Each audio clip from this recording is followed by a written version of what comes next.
A gente tende a pensar que castelos medievais eram lugares terríveis para se viver. Gelados no inverno, abafados no verão. Uma vida de desconforto atrás de paredes de pedra, certo? Bom, essa imagem está bem longe da verdade, enquanto muita gente imagina reis e rainhas tremendo de frio. Alguns monarcas viviam em fortalezas com um controle de temperatura tão avançado que deixaria engenheiros modernos de queixo caído. E o melhor de tudo, sem eletricidade, sem isolamento moderno, só com pura genialidade de construção. Existiu um soberano, por exemplo, que ficou famoso por criar castelos que não eram apenas fortalezas, mas verdadeiras máquinas de conforto climático. Ele não construía só defesas, ele criava sistemas de ar-condicionado e aquecimento naturais, escondidos à vista de todos. Como isso era possível? O segredo começava nas paredes. E que paredes! Eram muralhas colossais, feitas de blocos de pedra tão espessos que em alguns trechos dava para atravessar montado num cavalo. Essas paredes não serviam apenas para impedir a passagem de um exército inimigo. Elas funcionavam como enormes garrafas térmicas naturais. Imagine só, durante uma noite fria de verão, a pedra maciça absorvia o frio. Ao longo do dia seguinte, com o sol esquentando tudo lá fora, as paredes liberavam lentamente esse frescor para dentro, mantendo os ambientes agradáveis. Já no inverno, acontecia o contrário. O calor gerado pelas lareiras, pelas tochas e até pelo calor corporal das pessoas era absorvido pela pedra. Durante a noite, quando o fogo diminuía, as paredes devolviam esse calor aos poucos, mantendo os cômodos aquecidos por muito mais tempo. Claro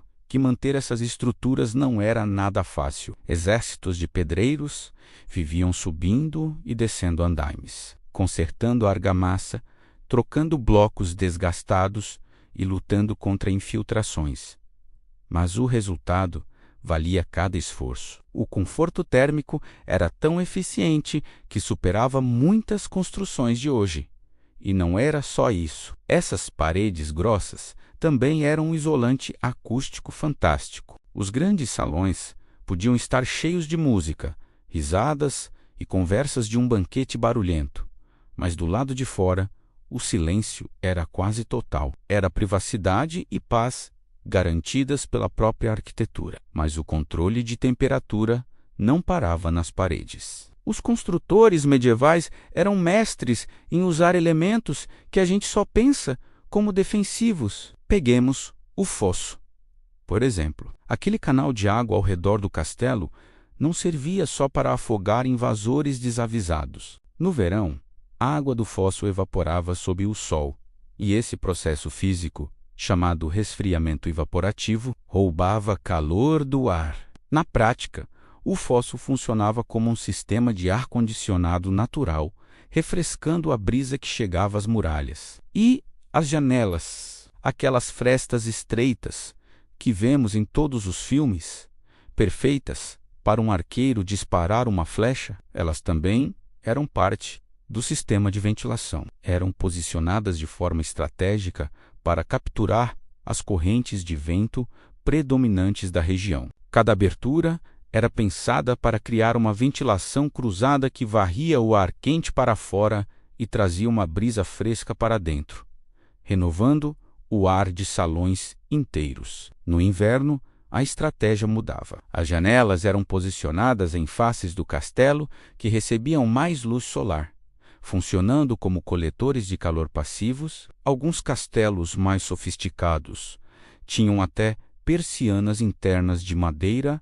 e cortinas pesadas, que agiam como uma espécie de termostato medieval. Abrindo e fechando, os servos controlavam o fluxo de ar e a entrada de luz, regulando a temperatura de acordo com a hora do dia e a estação do ano. Era um controle manual, mas extremamente eficaz.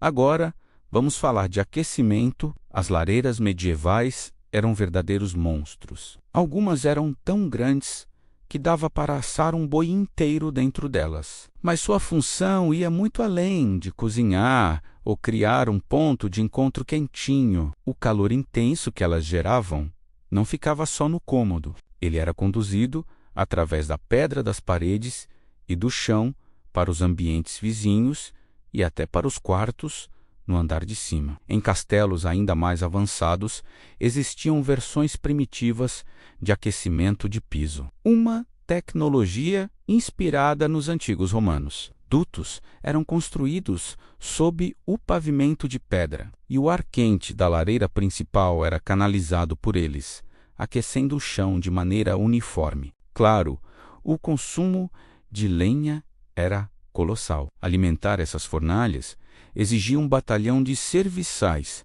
trabalhando sem parar para cortar, transportar e empilhar madeira. Mas o resultado era impressionante.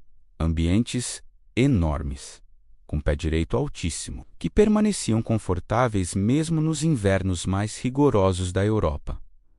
E o conforto não vinha só de pedra e fogo. A decoração também tinha um papel crucial. Sabe aquelas tapeçarias gigantes e coloridas penduradas nas paredes? Elas não estavam ali só para embelezar. Feitas de lã grossa e pesada, funcionavam como uma camada extra de isolamento, como se vestissem a parede com um casaco. No inverno, elas barravam o frio que vinha da pedra e ajudavam a reter o calor dentro do cômodo. No verão, essas tapeçarias pesadas eram retiradas e guardadas. Em seu lugar, penduravam tecidos mais leves, como linho. Isso permitia que a parede de pedra, naturalmente fria, irradiasse seu frescor para o ambiente. Trocar essas peças era um trabalho hercúleo, pois algumas pesavam centenas de quilos e exigiam um sistema de roldanas e vários homens fortes. Mas a diferença que elas faziam na sensação térmica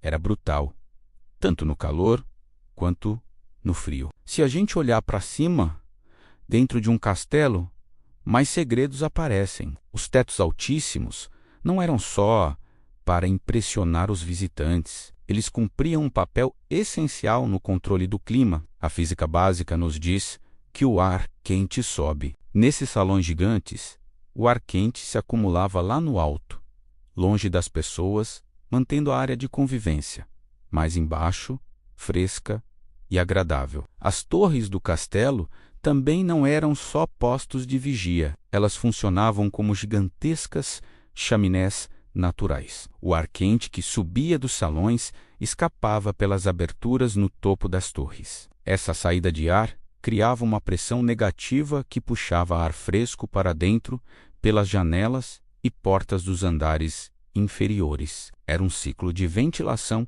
constante e passivo. Até a inclinação dos telhados era calculada. Eles não eram íngremes apenas para a neve e a chuva escorrerem rápido, evitando infiltrações. A sua orientação era planejada para trabalhar com o vento da região e não contra ele, otimizando ainda mais a circulação de ar. E, finalmente, havia um truque que pouca gente conhece: os espaços subterrâneos. A maioria dos castelos era construída sobre uma rede de túneis, adegas e depósitos. Lá embaixo, a temperatura permanecia estável o ano inteiro, fresca no verão e amena no inverno, graças ao isolamento natural da terra. O ar frio desses porões não ficava preso. Ele subia por aberturas discretas no chão e nas paredes dos andares superiores, criando uma corrente de ar refrescante que circulava por todo o castelo. Era como ter um ar-condicionado geotérmico funcionando 24 horas por dia, 7 dias por semana. No inverno, esses mesmos túneis e porões agiam como um amortecedor térmico, impedindo que o frio congelante do solo penetrasse no piso térreo do castelo, mantendo o chão menos gelado. No fim das contas, a genialidade dos construtores medievais está em um conceito muito simples.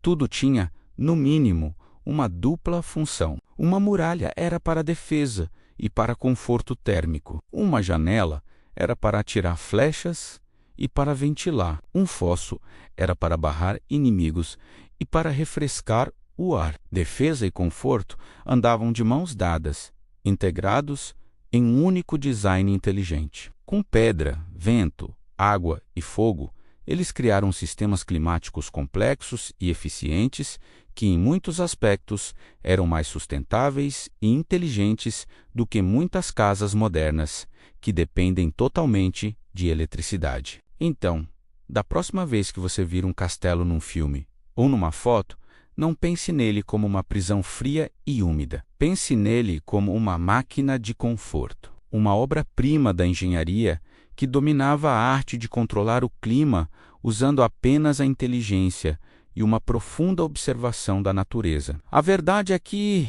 a vida no castelo podia ser surpreendentemente agradável. Obrigado por assistir. Se você gostou de descobrir esse lado secreto dos castelos, deixe seu like, se inscreva no canal e ative o sininho para não perder os próximos vídeos. Até mais!